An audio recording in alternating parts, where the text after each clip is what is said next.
ओम नमः शिवाय।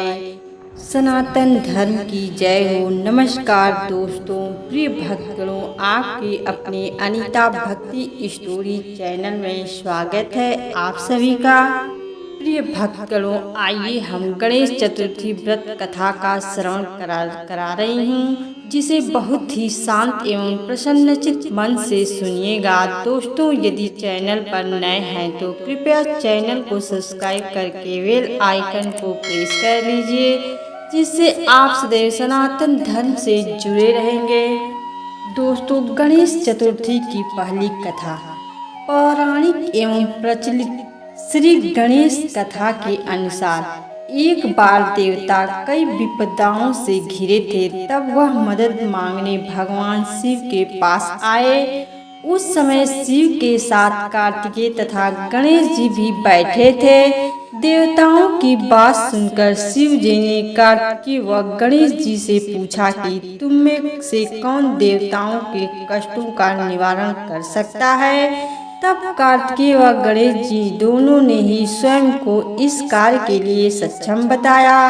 इस पर भगवान शिव ने दोनों की परीक्षा लेते हुए कहा कि तुम दोनों में से जो सबसे पहले पृथ्वी की परिक्रमा करके आएगा, वही देवताओं की मदद करने जाएगा। भगवान शिव के मुख से यह वचन सुनते ही कार्तिकेय अपने वाहन मोर पर बैठकर पृथ्वी की परिक्रमा के लिए निकल गए। परंतु गणेश जी सोच में पड़ गए कि वह चूहे के ऊपर बैठकर सारी पृथ्वी की परिक्रमा करेंगे तो इस कार्य में उन्हें बहुत समय लग जाएगा। तभी उन्हें एक उपाय सूझा। गणेश अपने स्थान से उठे और अपने माता पिता की 7 बार परिक्रमा करके वापस बैठ गए। परिक्रमा करके लौटने पर कार्तिकेय स्वयं को विजेता बताने लगे। तब शिव जी ने श्री गणेश से पृथ्वी की परिक्रमा न करने का कारण पूछा। तब गणेश ने कहा, माता पिता के चरणों में ही समस्त लोक है। यह सुनकर भगवान शिव जी ने गणेश जी को देवताओं के संकट दूर करने की आज्ञा दी। इस प्रकार भगवान शिव ने गणेश जी को आशीर्वाद दिया कि चतुर्थी के दिन जो तुम्हारा पूजन करेगा और रात्रि में चंद्रमा को अर्घ देगा, उसके तीनों ताप यानी दैहिक ताप, दैविक ताप तथा भौतिक ताप दूर होंगे। इस व्रत को करने से व्रतधारी के सभी तरह के दुख दूर होंगे और उसे जीवन के भौतिक सुखों की प्राप्ति होगी। चारों तरफ से मनुष्य की सुख समृद्धि बढ़ेगी, पुत्र पौत्र आदि धन ऐश्वर्य की कमी नहीं रहेगी। दोस्तों, आइए अब गणेश चतुर्थी व्रत की दूसरी कथा का श्रवण करते हैं। एक समय की बात है, राजा हरिश्चंद्र के राज में एक कुम्हार रहता था।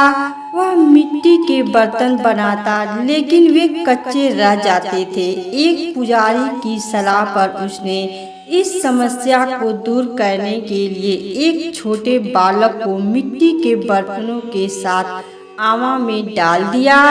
उस दिन संकष्टी चतुर्थी का दिन था। उस बच्चे की माँ अपने बेटे के लिए परेशान थी। उसने गणेश जी से बेटे की कुशलता की प्रार्थना की। दूसरे दिन जब कुम्हार ने सुबह उठकर देखा तो आवा में उसके बर्तन तो पक गए थे, लेकिन बच्चे का बाल बाका भी नहीं हुआ था। वह डर गया और राजा के दरबार में जाकर सारी घटना बताई। इसके बाद राजा ने उस बच्चे और उसकी माँ को बुलवाया तो माँ ने सभी तरह के विघ्न को दूर करने वाली गणेश चतुर्थी का वर्णन किया। इस घटना के बाद से महिलाएं संतान और परिवार के सौभाग्य के लिए गणेश चतुर्थी का व्रत करने लगी। दोस्तों, आइए अब तीसरी कथा का श्रवण करते हैं। एक समय की बात है कि विष्णु भगवान का विवाह लक्ष्मी जी के साथ निश्चित हो गया। विवाह की तैयारी होने लगी। सभी देवताओं को निमंत्रण भेजे गए, परंतु गणेश जी को निमंत्रण नहीं दिया। कारण जो भी रहा हो, अब भगवान विष्णु की बारात जाने का समय आ गया। सभी देवता अपनी पत्नियों के साथ विवाह समारोह में आए। उन सब ने देखा कि गणेश जी कहीं दिखाई नहीं दे रहे हैं। तब वे आपस में चर्चा करने लगे कि क्या गणेश जी को नहीं न्योता है या स्वयं गणेश जी ही नहीं आए हैं। सभी को इस बात पर आश्चर्य होने लगा। तभी सबने विचार किया विष्णु भगवान से ही इसका कारण पूछा जाए। विष्णु भगवान से पूछने पर उन्होंने कहा कि हमने गणेश जी के पिता भोलेनाथ महादेव को न्योता भेजा है। यदि गणेश जी अपने पिता के साथ आना चाहते तो आ जाते। अलग से न्योता देने की कोई आवश्यकता भी नहीं थी। दूसरी बात यह है कि उनको 1.25 मन मूंग, 1.25 मन चावल, 1.25 मन घी और 1.25 मन लड्डू का भोज दिन भर में चाहिए। यदि गणेश जी नहीं आएंगे तो कोई बात नहीं, दूसरे के घर जाकर इतना सारा खाना पीना अच्छा भी नहीं लगता। इतनी वार्ता ही हो रही थी कि किसी एक ने सुझाव दिया यदि गणेश जी आ भी जाएं तो उनको द्वारपाल बनाकर बैठा देंगे कि आप घर की याद रखना। आप तो चूहे पर बैठकर धीरे धीरे चलोगे तो बारात से बहुत पीछे रह जाओगे। यह सुझाव भी सबको पसंद आया तो विष्णु भगवान ने भी अपनी सहमति दे दी। होना क्या था, इतने में गणेश जी वहां आ पहुँचे और उन्हें समझा बुझाकर घर की रखवाली करने के लिए बैठा दिया गया। बारात चल दी। तब नारद जी ने देखा कि गणेश जी तो दरवाजे पर ही बैठे हुए हैं और वे गणेश जी के पास गए और रुकने का कारण पूछा। गणेश जी कहने लगे कि विष्णु भगवान ने मेरा बहुत अपमान किया है। नारद जी ने कहा कि आप अपनी मूषक सेना को आगे भेज दें तो वह रास्ता खोद देगी जिससे उनके वाहन धरती में फंस जाएंगे। तब आपको सम्मान पूर्वक बुलाना पड़ेगा। अब तो गणेश जी ने अपनी मूषक सेना जल्दी से आगे भेज दी और सेना ने जमीन पर गड्ढा खोद दी। जब बारात वहां से निकली तो रथों के पहिए धरती में धंस गए। लाख कोशिश करे परंतु पहिए नहीं निकले। सभी ने अपने अपने उपाय किए परंतु पहिए तो नहीं निकले बल्कि जगह जगह से टूट गए। किसी की समझ में नहीं आ रहा था कि अब क्या किया जाए। तो नारद जी ने कहा आप लोगों ने गणेश जी का अपमान करके अच्छा नहीं किया। यदि उन्हें मना कर लाया जाए तो आपका कार्य सिद्ध हो सकता है और यह संकट टल सकता है। शंकर भगवान ने अपने दूत नंदी को भेजा और वे गणेश जी को लेकर आए। गणेश जी का आदर सम्मान के साथ पूजन किया। तब कहीं रथ के पहिए निकले। अब रथ के पहिए निकल तो गए परंतु वे टूट फूट गए थे। उन्हें सुधारे कौन। पास के खेत में एक किसान काम कर रहा था, उसे बुलाया गया। किसान अपना कार्य करने के पहले श्री गणेशाय नमः कहकर गणेश जी की वंदना मन ही मन करने लगा। देखते ही देखते किसान ने सभी पहियों को ठीक कर दिया।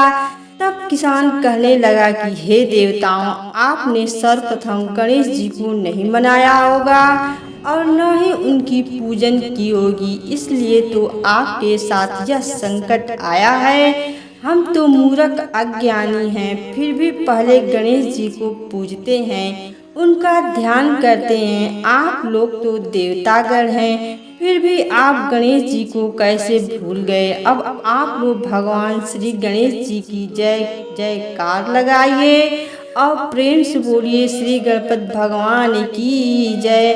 तो आपके सब काम बन जाएंगे और कोई संकट भी नहीं आएगा। ऐसा कहते हुए बारात वहां से चल दी और विष्णु भगवान का लक्ष्मी जी के साथ विवाह संपन्न करा के सभी सकुशल घर लौट आए।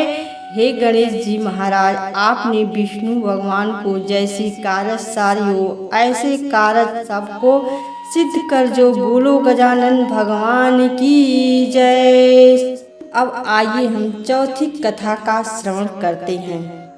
श्री गणेश चतुर्थी व्रत की पौराणिक कथा के अनुसार एक बार भगवान शिव तथा माता पार्वती नर्मदा नदी के किनारे बैठे थे। वहाँ माता पार्वती ने भगवान शिव से समय व्यतीत करने के लिए चौपड़ खेलने को कहा।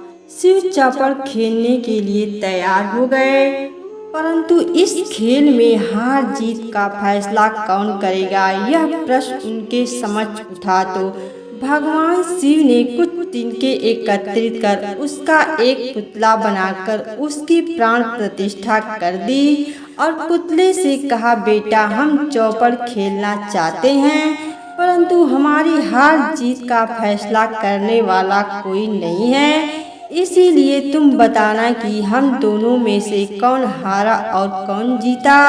उसके बाद भगवान शिव और माता पार्वती चौपड़ खेलना शुरू कर दिए। यह खेल 3 बार खेला गया और संयोग से तीनों बार माता पार्वती जी की जीत हुई। खेल समाप्त होने के बाद बालक से हार जीत का फैसला करने के लिए कहा गया तो उस बालक ने महादेव को विजयी बताया। यह सुनकर माता पार्वती क्रोधित हो गई और क्रोध में उन्होंने बालक को लंगड़ा होने, कीचड़ में पड़े रहने का श्राप दे दिया। बालक ने माता पार्वती से माफी मांगने लगे और कहा, यह मुझसे अज्ञानतावश ऐसा हुआ है, मैंने किसी द्वेष भाव में ऐसा नहीं कहा। बालक द्वारा क्षमा मांगने पर माता ने कहा, यहाँ गणेश पूजन के लिए नाग कन्याएं आएंगी, उनके कहे अनुसार तुम गणेश व्रत करो, ऐसा करने से तुम मुझे प्राप्त करोगे। यह कहकर माता पार्वती शिव के साथ कैलाश पर्वत पर चली गई। 1 वर्ष के बाद उस स्थान पर नाग कन्याएं आईं। तब नाग कन्याओं ने श्री गणेश के व्रत की विधि मालूम करने पर उस बालक ने 21 दिन लगातार गणेश जी का व्रत किया। उसकी श्रद्धा से गणेश जी प्रसन्न हुए। उन्होंने बालक को मनोवांछित फल मांगने के लिए कहा। उस पर उस बालक ने कहा, हे विनायक, मुझ में इतनी शक्ति दीजिए कि मैं अपने पैरों से चलकर अपने माता पिता के साथ कैलाश पर्वत पर पहुंच सकूं और वे ये देखकर प्रसन्न हो। तब बालक को वरदान देकर श्री गणेश अंतर ध्यान हो गए। इसके बाद वह बालक कैलाश पर्वत पर पहुंच गया और कैलाश पर्वत पर पहुंचने की अपनी कथा उसने भगवान शिव को सुनाई। चौपड़ वाले दिन से माता पार्वती शिव जी से विमुख हो गई थी, अतः देवी के रुष्ट होने पर भगवान शिव ने भी बालक के बताए अनुसार 21 दिनों तक श्री गणेश का व्रत किया। इस व्रत के प्रभाव से माता पार्वती के मन से भगवान शिव के लिए नाराजगी थी, वह समाप्त हो गई। तब यह व्रत विधि भगवान शंकर ने माता पार्वती जी को बताई। यह सुनकर माता पार्वती के मन में भी अपने पुत्र कार्तिकेय से मिलने की इच्छा जागृत हुई।